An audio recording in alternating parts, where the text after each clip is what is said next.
ગામનું સ્નેહ મિલન એટલે એવું કહેવાય કે મોહાળે જમણવાર ને મા પીરસનારી એવો સરસ કાર્યક્રમ કહેવાય. અને એમાંય આપણા 75 વર્ષના વડીલ આપણી વયસમાં હોય એવા કનુ બાપા, વલ્લભભાતા, ભીખાભાઈ, આપણા પરેશભાઈ, બાપભાઈ, નિલેશભાઈ જાદવ હતા, જેણે અમારી યારે ખૂબ કામ કર્યું છે. અને રાજુભાઈ, દિનેશભાઈ, બધાના નામ લો તો 2 કલાક નામમાં વહી જાય. અને મગનભાઈ આખા કાર્યક્રમનું સંચાલન કર્યું. આમ તો મારે કાકા થાય, પણ હવે સમયના પરિવર્તન પ્રમાણે આપણે એ બધા સલણ વહુના, કાકીઓના, કાકાના કાઢી નાખ્યા. અને હવે આવતી પેઢી તો એ હાવ જડમૂળમાંથી વયું જવાનું છે. એક જ બીજું કાંઈ નહીં. ભાઈ, ફુવા, મામા, માસી બધું ગયું. સમજો છો ને બેનું? બીજું છોકરું કરવાનું કે તો તૈયાર કરે. એટલે આવો સરસ કાર્યક્રમ અને ગાય, ગામડું અને ખેતી એ આપણા જીવનની ધરોહર છે. આખી માનવ સભ્ય સમાજની ધરોહર છે એવું કહી શકાય. મને ખૂબ આનંદ થયો કે અહીંયા 97% જેના આવ્યા હોય એવા છોકરાઓનું આપણે સન્માન કર્યું. હૃદયથી આનંદ થયો. પણ આપણે એવું ન કરવું, એવું ન થઈ જાય આપણા અહીંથી, એનું ધ્યાન રાખવાનું છે કે આપણા માટે જ આપણે વૃદ્ધાશ્રમની તૈયારી કરતા હોય. કારણ કે નિશાળનો બહુ સારો છે કે જે માનવતાની ઉચ્ચ પરાકાષ્ઠા, પણ નિશાળનો એક પક્ષ એટલો ખરાબ છે કે પરિવારને છીન ભીન અને હાવ જમીન દોસ્ત. રાજકોટમાં 300 કરોડનો વૃદ્ધાશ્રમ બને. મારા ખાસ મિત્ર ભાઈ ડોબરિયા મને 2 મહિને 3 મહિને ગોંડલ મળવા આવે એટલો સ્નેહ પ્રેમ છે. અને હું પણ વૃદ્ધાશ્રમની મુલાકાત, અહીંના નહીં આખા દેશના વૃદ્ધાશ્રમની મુલાકાત લેતો હોય. અને મારું ગામ છે એટલે મારો પરિવાર છે. બોલતા મને સંકોચ કે શરમ નહીં થાય, પણ નિશાળની ભણતરની આયરે આપણા સંસ્કાર અને સંસ્કૃતિ એ ખૂબ જરૂરી છે, બહુ જ જરૂરી છે. કારણ કે માણસનું જીવન છે ને એક સભ્યતાથી જીવાય, ખાલી નિશાળથી ન જીવાય. નિશાળ તો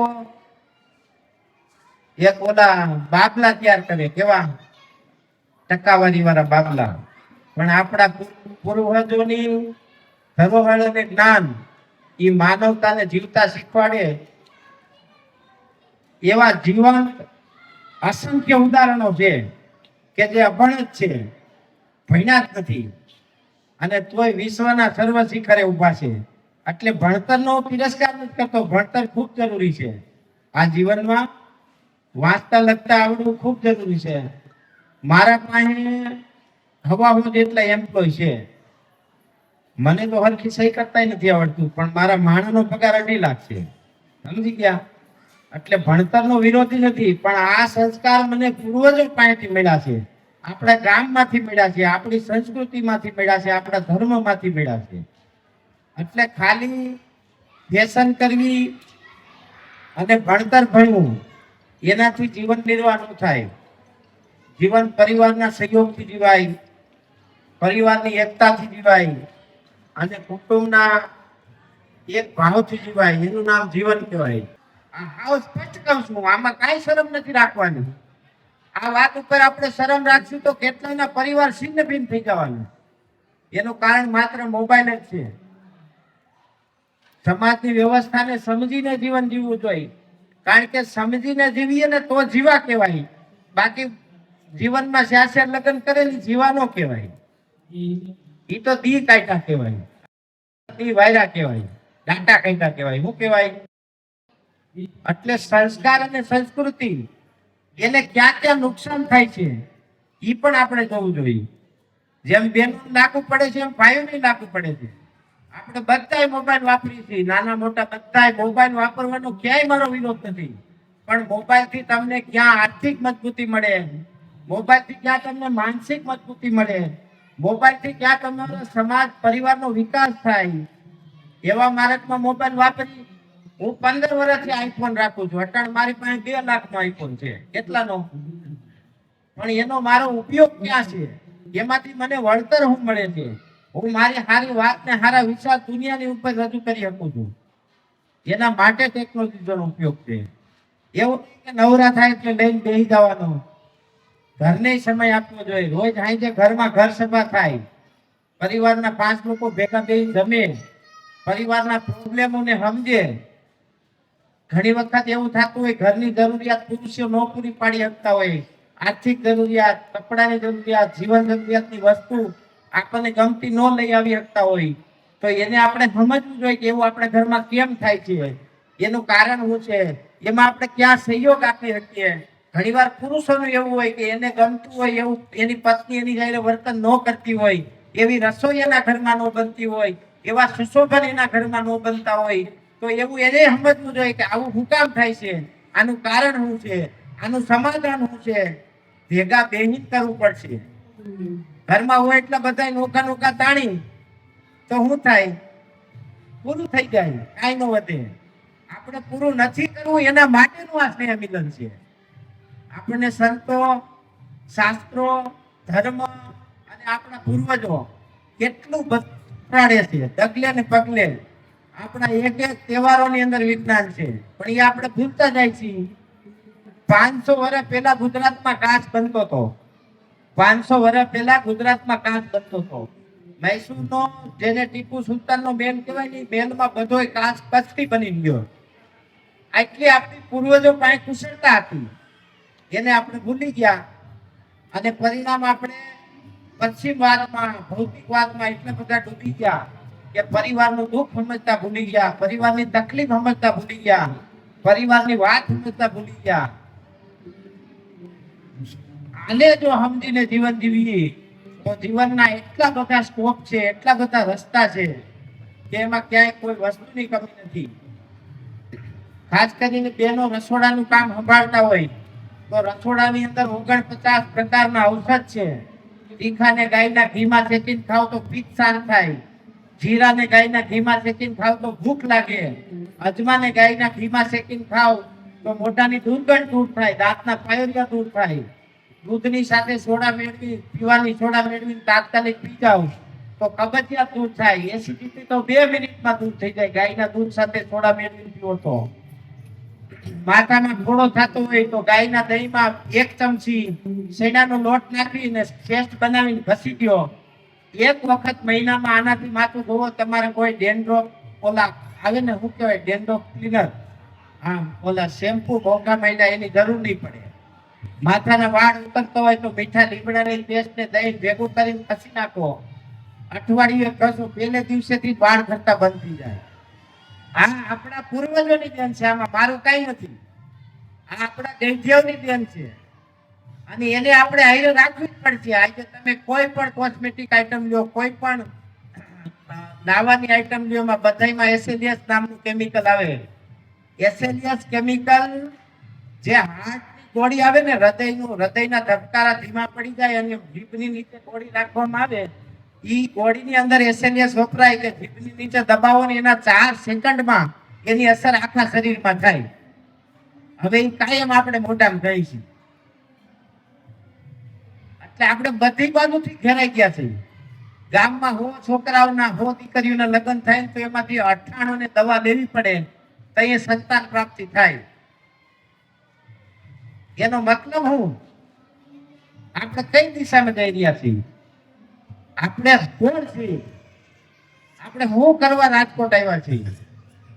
ફેન્સી ટૂંકા કપડા પહેરવા ને રોજ ફિલ્મ જોવા ને પાણીપુરી ખાવા રાજકોટ આવ્યા છીએ? કે આપણે આપણા પરિવારને આગળ લઈ જવા અને નામ રોશન કરવા માટે રાજકોટમાં આવ્યા છીએ? આને કાયમી યાદ રાખવું જોઈએ. એવું નથી કે આપણે 10,000 માં નોકરીએ સડી ગયા ને આપણું ચાલી ગયું, હાલવા માંડ્યું, એવું નથી. જીવનમાં ઘણા એવા પડાવ આવે છે, ક્યાંક બીજાને મદદ કરવી પડે, ક્યાંક બીજાની મદદ લેવી પડે. આખા દેશ ને દુનિયામાં 13 દેશમાંથી મને આમંત્રણ એમ મળ્યું છે. જ્યાં નરેન્દ્ર મોદીને વિઝા નહોતા મળ્યા ને ત્યાં મને આમંત્રણ મળ્યું છે પ્રવચન આપવા માટે, પણ મેં ના પાડી, નથી આવું. કારણ કે મારો પરિવાર, મારું ઘર, મારો ધંધો, મારી વ્યવસ્થા પહેલા પહેલી જ વખતમાં અમેરિકન એમ્બેસીએ મને વિઝા આપી દીધા.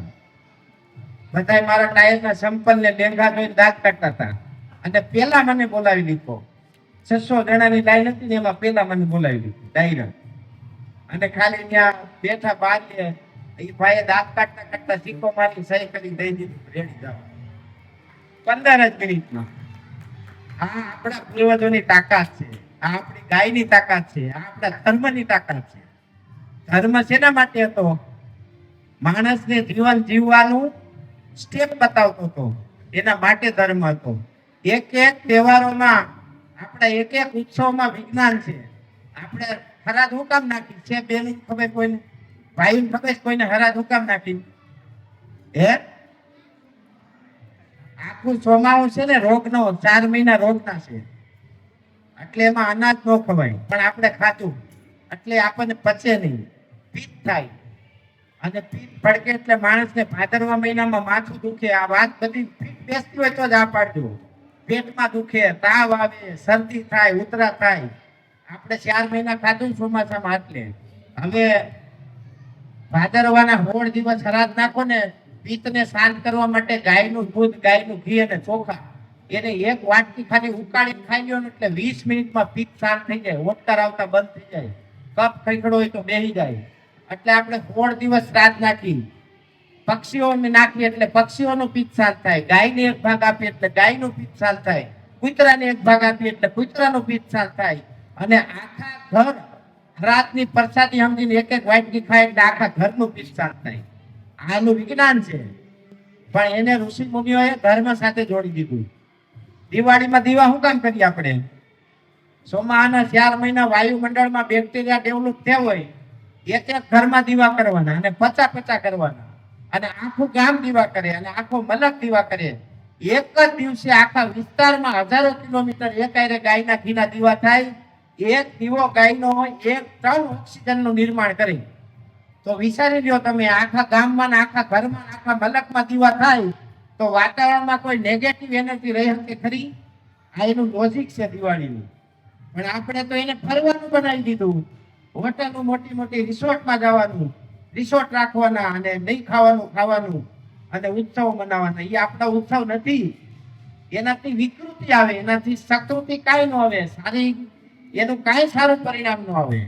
એટલે આપણે ખાસ કરીને મોબાઈલ, બેનો ભાઈઓ બે માટે લાગુ પડે છે. મોબાઈલનો ક્યાં ઉપયોગ કરવો, કેટલો ઉપયોગ કરવો અને એનાથી આપણે કેટલું મેળવી શકીએ. મોબાઈલથી માણસ આખા વિશ્વમાં જઈ શકે અને મોબાઈલથી માણસનો વિનાશ થઈ જાય. એમાંથી હું કરવું છે આપણે, એ આપણે નક્કી કરવાનું. આનું પરિણામ શું આવે એ આપણે નક્કી કરવાનું. આવી અસંખ્ય બાબતો છે જેનાથી આપણે ભટકી ગયા છીએ અને એનું પરિણામ દુરાગામી ખૂબ ખરાબ ઊભું છે. આપણે એક એક સંતાન બીજા સંતાનની વાત નથી કરતા. આપણા માટે તો નહીં, આપણે તો બધા 2-5 થઈ. કોઈ મરણ થયું, કોઈ એક્સિડન્ટ થયું, કોઈ હારા નરા પ્રસંગ બન્યા તો આપણે 5 જણા ભેગા થઈ જાય છે, કારણ કે આપણે 2-5 ભાઈઓ કાકા બાપાના થઈ. પણ હવે 20 વર્ષ પછી કોઈ છોકરાનું એક્સિડન્ટ થાય તો ચાલ મરી ગયો હોય, જવા દે ને, ચાલ પૂરું નાખી આવો સંસારે પૂરું.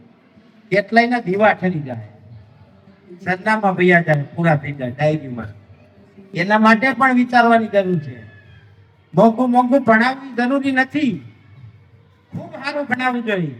ભણતર સાથે સંસ્કૃતિને સંસ્કાર પણ આપવા જોઈએ, કારણ કે ખાલી ભણતર છે ને એનો કઈ અર્થ જ નથી. ગામડામાં વરામાં કેટલી વાર રાહડા થાય ખબર? કાર્યક્રમો થાય, એ સામાન્ય બાબત નથી. એને આપણે ડિસ્કો દાંડિયા બનાવવાના નથી. આપણો ડાબો હાથ લાંબો થાય એની સામે જમણો પગ લાંબો થાય ને એટલે ચંદ્ર નાડી ખુલે. આપણો જમણો હાથ લાંબો થાય, ડાબો પગ લાંબો થાય એટલે સૂર્ય નાડી ખુલે. સૂર્ય ચંદ્ર 45 મિનિટ હાલે એટલે આપણી ઈંગળા પિંગળા એની વચ્ચેથી જાગૃત થાય સુષુમ્ના નાડી, અને સુષુમ્ના નાડી જાગૃત થાય એટલે માણસ ભૌતિક દુનિયાને ભૂલી જાય અને આધ્યાત્મિકતાની અંદર પ્રવેશ કરે. તમને અનુભવ થાય છે ઘણી વખત આપણે રાસ લેતા હોય ને પછી રાસ પૂરો થઈને તો આપણે આખરે પલરી ગયા હોય ને આપણે એમ કે બહુ મજા આવી. એવું ઘણી વાર થાય, પણ એની પાછળનું લોજિક આ છે. એનાથી માણસનું આયુષ્ય વધે, એનાથી માણસ રોગ મુક્ત થાય, એનાથી માણસ ડિપ્રેશન મુક્ત થાય, એનાથી માણસ તણાવ મુક્ત થાય. આનું વિજ્ઞાન છે. આ ખાલી કૂદવાની વાત નથી. અને વરામાં કેટલા કાર્યક્રમ થાય. આમાં મારા ગામમાંથી આવ્યા તમે બધા મોટા, કોઈથી આપણે ક્યાંય ગરબાનો ક્લાસ શીખવા ગયા હતા? હે ગયા હતા? એમને આવડી ગયા ને? ક્યાંય આપણી માઓની બહેનો મોટી ઉંમરના છે, કોઈથી ગીત શીખવા ગયા હતા? લગ્નના જુદા, મરણના જુદા, ખોરું ભરવાના જુદા, દાડાના જુદા, ફુવારાના જુદા, હે હામૈયાના જુદા, તીર્થયાત્રાના જુદા, મૂર્તિ પધરાવાના જુદા, કથાના જુદા. આપણી સંસ્કૃતિ છે. આપણી પાછળ વિજ્ઞાન છે. આમાં એક મહિનો બોલવું હોય તો એક મહિનો બોલી શકું અને પરમાણ સાથે બોલી શકું. એમ ખોટી વાત નથી. અને આને આપણે ભૂલવાની નથી. રાજકોટમાં રહેવા આવ્યા એને મારા લાખ લાખ વંદન અને અભિનંદન. પણ તમારા દસ્તાવેજ હાંડવા એમાં જ પડ્યા છે, તમે યાદ રાખજો. અને એને કાયમ યાદ કરવાના છે તમારે. કારણ કે દસ્તાવેજ વિનાનો કાગળ કઈ આવે નહીં. આવે એને કોઈ અડે નહીં. પણ પાકો સ્ટેમ્પ પેપર વાળા દસ્તાવેજ હોય ને એની કિંમત થાય. એટલે બેનોને પણ મારી ખાસ વિનંતી છે, મોબાઈલ ખૂબ જરૂરી છે, ફેન્સી કપડા પહેરવા ખૂબ જરૂરી છે, પણ તમારે ખાસ ધ્યાન રાખવાનું છે તમારા પતિ, તમારા પુત્ર અને તમારા ભાઈને ક્યાંય નીચું ન જવું પડે. એના માટે સતત જાગૃત રહેવાનું છે. સતત જાગૃત રહેવાનું છે. ડગલે ને પગલે. બેનો, દુનિયા તમને ફસાવવા માટે ઊભી જ છે. એવા લફંગા છોકરા કેટલા કાયમ આટા મારે છે, જેની પાસે ખાલી એક જ મોટી લુગડા છે. એની ઘીરે જઈને જોવે તો ભીખાભાઈ લુગડાય ન હોય, ખાવાના ડબ્બા કેટલી ગયેલા હોય. એ આપણી છોકરીઓને ઉપાડી લઈ જાય. આનાથી બીજું દુર્ભાગ્ય શું હોય? આ સમાજનું પ્રતિકાર શીખો, સત્યને સમજતા શીખો, નહીતર આપણા અસ્તિત્વ ઉપર ખતરો છે. એવા કેટલાય મુખા માણા આપણને પૈસેથી દબાવવા ઉભા છે. આપણા છોકરાઓને 10-15% પૈસા વ્યાજે દેવા વાળા ઉભા છે. આપણી દીકરીઓને લઈને ભાગી જવા વાળા ઉભા છે. આપણા મકાનો પડાવી લેવા વાળા ઉભા છે. આપણા જમીનો પડાવી લેવા વાળા ઉભા છે. આપણા ધંધા છીનવી લેવા વાળા ઉભા છે. એવા કોઈ સમાજના કોઈ ભરડામાં ન આવે અને આત્મિક ચેતના સાથે જીવન જીવવું એ આપણી નૈતિક ફરજ છે. કે આપણા પરિવારનો, આપણા ગામનો છોકરો કોઈ ખોટા હોય તો એનું ધ્યાન દોરવું, એને સમજાવવું, એને મદદ કરવી, એના પ્રોબ્લેમ સમજવા, એને આપણે ક્યાં મદદરૂપ થઈ શકીએ. ભગવાને આપણને શું આપ્યું છે કે એને આપણે આપી શકીએ.